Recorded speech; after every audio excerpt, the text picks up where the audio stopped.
Oh yeah, sure, definitely. If I have a chance to just go back there again and help work on some of the projects, or at least provide my advice, for my research.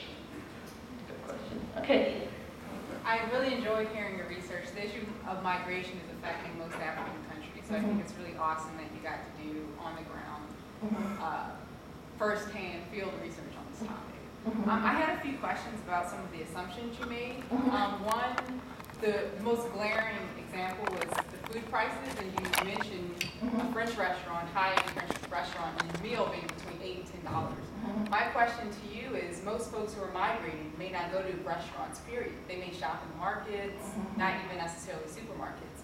So I would suggest that instead of comparing the cost of living to high-end restaurants that expats may go to, instead gather prices from the markets of how much a pound of sugar costs, or flour, meat, fruits and vegetables.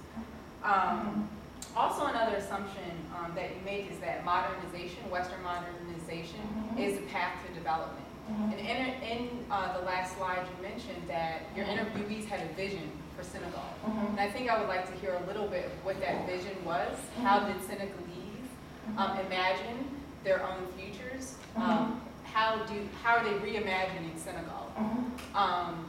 So yeah, some of those voices would be really good. Sure. So if you could just talk about that a little bit, that would be great. Okay, sure.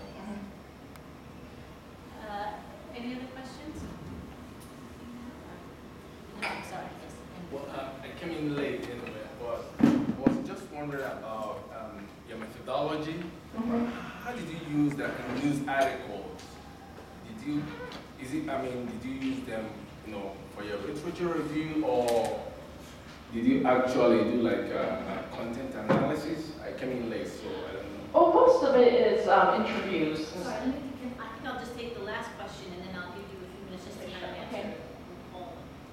This is a brief question. I just want to know like the average age of all those people that you interview, because I noticed that most of the time when you talk to people, it's usually middle-aged or older people, and I want to get more of the youth feeling since we will be the ones essentially picking up the torch.